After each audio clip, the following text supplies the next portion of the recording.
بسم الله والحمد لله والصلاة والسلام على سيدنا محمد رسول الله. حاجة حلوة قوي لما تعملي 12 قطعة جاتوه بلاك فورست من غير بيض واقتصادية. مش هتكلفك خالص غير كوباية كريمة ومكعبين شوكولاتة. تعالي يا ست الكل اقولك عملته ازاي، ونصيحة بعد الفيديو ده جربي الوصفة دي هتعجبك قوي. معايا كوبايتين بمج الشاي العادي، مج الشاي اللي في المطبخ، عايرت بيه كوبايتين من الدقيق. انا بستخدم دقيق جميع الاغراض، وبنخله في مصفى ضيقة او بمنخل زي ما تفضلي. بنخل الدقيق، وده مهم علشان انا مش مستخدمة بيض في الوصفة، وعايزة الاسبونج يكون هش ما يكونش مكتوم. فمرحلة نخل الدقيق بتخلي الاسبونج معايا هش وجواه هوا. بعدين هستخدم ظرف كامل من البيكنج باودر، انا بحب قوي شركة دريم وشركة وكيك شيف. النوعين دول بصراحة مش بيخذلوني، بحبهم كويس، يعني نوعهم كويس جدا جدا الحمد لله. معايا كمان معلقتين من الكاكاو الخام. المعلقتين حلوين قوي في لون الكيك النهارده، هيدوكي لون حلو قوي مظبوط، ولا هيبقى غامق ولا هيبقى فاتح، هيبقى مظبوط. معلقتين من الكاكاو الخام الغير محلى ورشه من الملح صغيره، وخلصت خلاص مكوناتنا الجافه. مفيش ابسط من كده.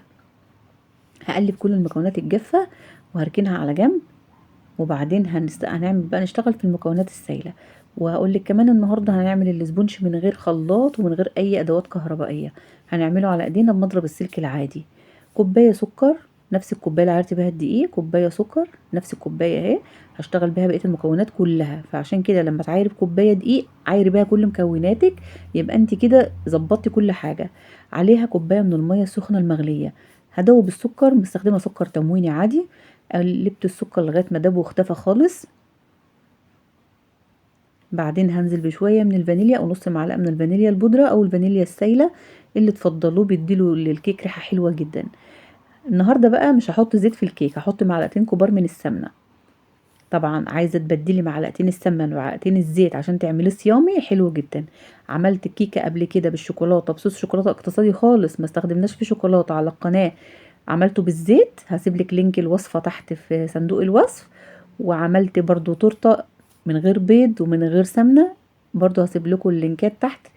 كل الحاجات اللي عملتها معاكم على القناه من غير بيض هسيبها لكم تحت في صندوق الوصف، تحت الفيديو في كلمة المزيد اضغطي عليها. هتفتح لك تحت كل الفيديوهات، هسيبها لك ان شاء الله في صندوق الوصف مع مقادير وصفة النهاردة. نزلت بالمكونات الجافة على الخليط على مرتين، علشان الدقيق ما يكلكعش معايا ويبقى سهل عليا وانا بقلب. دلوقتي هقلب كل المكونات الجافة مع المكونات السايلة. طبعا خليط الكيك هتلاقيه تقيل، بس المهم ان انت تدوبي كل الدقيق في المرحلة دي، ما تسيبيش كلكيعة، كل الدقيق لازم يدوب لان لسه هنضيف حاجة تانية عشان نكمل بقية الاسبونج بتاعنا. قلبت خالص وتأكدت ان مفيش اي حاجة في القاع مكلكعة، ولا دقيق ولا كاكاو ولا حاجة خالص. بقت ناعمة معايا كده وحرير. دلوقتي هنزل نص كوباية من المية السخنة برضو المغلية، نص كوباية. كده يبقى خلصت خلاص معايا الاسبونج.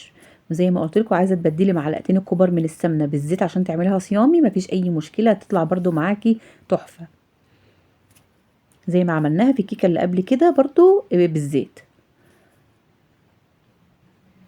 هقلب بقى كل المكونات كويس جدا. طبعا مشغله الفرن من قبل ما اعمل اي حاجه.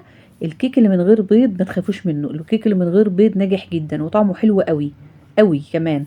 يعني انا عندي ابني مش بيحب ريحه الزفاره في الكيك، فعشان كده انا بلجأ دايما للوصفات اللي ما فيهاش بيض. لانه يعني ما بيلاقي حلويات اول ما بتيجي فيها ريحه البيض بيشم ريحه البيض فيها، خلاص ما بياكلهاش. فعشان كده انا بنوع في حلويات من غير بيض، علشان برضو وبرضو اقتصاديه جدا. برضو كل الناس لازم تعمل حلويات، حتى لو ما عندهاش زبده ولا بيض ولا اي حاجه لازم نعمل حلويات. هصب الخليط بتاع الكيك في صاج 30 في 40. ما بيقعدش في الفرن اكتر من 10 دقايق او ربع ساعة، غير الكيكة خالص. طبعا غير الكيكة بتبقى عالية، فعشان وبتبقى صينية صغيرة. فده انا عاملاه عشان هعمله النهاردة جاتوه، هقطعه جاتوه. فعشان كده هسيبه 10 دقايق، لان الصاج 30 في 40. فطبعا الاسبونج هيبقى رقيق هيبقى حوالي من سنتي لسنتي ونص. هفرده وهوزعه في الصاج كويس عشان ما يبقاش عالي من جنب ونازل من جنب. هوزعه بالمعلقة كده وبأي حاجة. بفرده كده وبوزعه. لو عايزه تصبي الخليط ده في صينيه وتعمليه كيكه هيبقى برضو تحفه جدا، وزينها بالكريمه برضو. وقطعها جاتوه، مفيش اي مشكله، مش لازم يعني تعمليها في صاج وتقطعها جاتوه زيي، براحتك. انا عملت منه تورته قبل كده وطلعت روعه برضو. يعني نوعي طالما معاكي وصفه الاسبونج، نوعي بيها بقى، مره تورته ومره جاتوه ومره كيك، براحتك. قعد 10 دقايق وطلع زي ما انتم شايفين هش كده وطري جدا وبيستوي على طول وريحته جميله. هسيبه بقى لغايه ما يبرد، وبعدين هعمل الكريمه. معايا كوبايه الا ربع من الكريم شانتيه، وكوبايه الا ربع من السكر الحبيبات، وكوبايه الا ربع من الميه المتلجه، ميه ساقعه جدا. حطيت الميه والسكر وبديلهم ضربه كده بمضرب الكريمه. طبعا الكريم شانتيه ما ينفعش نشتغل بها بايدينا خالص، لازم نشغل المضرب الكهرباء. الكريم شانتيه عوامل نجاحه كذا حاجه. اول حاجه يكون نوع الكريم شانتيه حلو، شركه حلوه، ما يكونش كريم شانتيه آه يعني رخيص، يكون كريم شانتيه حلو. انت مش هتحطي كميه كبيره، هي كوبايه اللي هتستخدميها، فيعني هاتي كريم شانتيه حلو. هيصرف معاكي كتير، يعني هيعمل معاكي كميه وفيره. غير لما تجيبي كريم شانتيه رخيص، ممكن تحطي كل الكميه اللي انت جايباها وما يعملش معاكي يعني ما يعملش معاكي الكميه الحلوه دي. ما تحطيش كمان سكر بودرة في الكريم شانتيه، ما تحطيش حليب في الكريم شانتيه. ميه متلجه، سكر حبيبات، اضربي بميه متلجه هيطلع معاكي على طول جميل. واهم حاجه زي ما قلت لكم في الاول نوع الكريمه ذات نفسها. انا قست الاسبونج بتاعي وقسمته بالظبط بالسكينه، وبعدين قصيت ورق الزبده بالمقص، وهركن بقى النص الاولاني. طبعا ده بقى برد خالص وبقى درجه حراره المكان.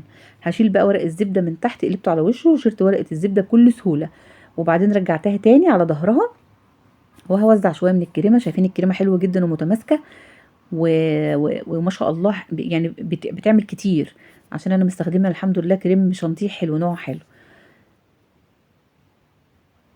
لو انت استرخصتي في الكريم شانتيه هتلاقي نفسك حطيتي كل الكميه وما عملتش معاكي برضو النتيجه اللي انت هتحبيها. لكن لما تجيبي كميه قليله من كريم حلو، نوعه شركه محترمه، يعني شركه حلوه، وتكون طبعا في محلات مستلزمات الحلويات، بيبقوا عارفين الانواع الحلوه اللي اللي بتبقى يعني تمنها فيها. بعد ما وزعت الكريمه في النص، حطيت الديسك التاني من فوق على وشه بقى، خليت الظهر فوق ووشها تحت، وبعدين هوزع بقى كريمه من فوق وهسويها، اخلي السطح بتاعها متساوي، ما اخليش حته عاليه وحته واطيه كده. وبعدين هعمل لها بقى ايه زجزاج كده بالشوكه. ممكن تعمليها باي حاجه تعمل معاكي رسمه بالشوكه. لو عندك السكرابر اللي هي المسننه، هي عندي بصراحه، بس انا قلت اعملها النهارده بالشوكه معاكم، ولا الناس اللي مش عندها السكرابر المسنن فيبقى عندها اكيد شوكه، يعني تعمليها بالشوكه يبقى منظرها حلو على سطح الجاتوه من فوق كده. احنا بنعمل حاجه اقتصاديه، واي ست بيت واقفه في المطبخ ممكن تعملها، مش لازم تكوني محترفه ان انت تعمليها. فلازم يعني يبقى كل حاجه موجوده ان شاء الله. قسمت بقى بالطول، قسمته بالنص بالطول، وبعدين هقسمه بقى لقطع صغيره. دي السكينه للترانش بتاع الجاتوه، بنزل بيها من الاول وبعدين بسحب بيها على تحت، بنزل بيها مره واحده، ما بروحش وباجي.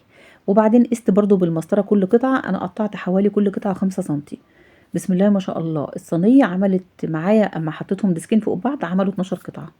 شوفوا بقى ازاي، بسم الله ما شاء الله، فكره بسيطه خالص خالص، عملنا 12 قطعه من الجاتوه وزينتهم بمنتهى السهوله. هي كوبايه الكريمه اللي عملتها معاكم، والشوكولاته اللي في الاخر دي تقريبا مكعبين شوكولاته بس، هما اللي كانوا عندي في التلاجة، بشرتهم بالمبشره وزينت بيهم. عملت اي حاجه حلوه سهله وسريعه واقتصاديه. الغرض من فيديوهاتي يا جماعه، الغرض ان كل الناس تعمل كل حاجه، مش لازم تقفي على امكانيات غاليه عشان تعملي حاجه حلوه. ما توقفيش نفسك، وبامكانياتك تقدري تعملي حاجه حلوه. المهم يكون النيه موجوده ان انت تعملي حاجه حلوه. فيعني اللي بيخش في التعليقات يقول لي يعني ده مش كذا، لا ده البسكوت ده غريبه، ده البيتيفور ده مش عارف ايه ده. إيه انا عامله وصفه اقتصاديه لناس امكانياتها ان هي تعمل الوصفه دي.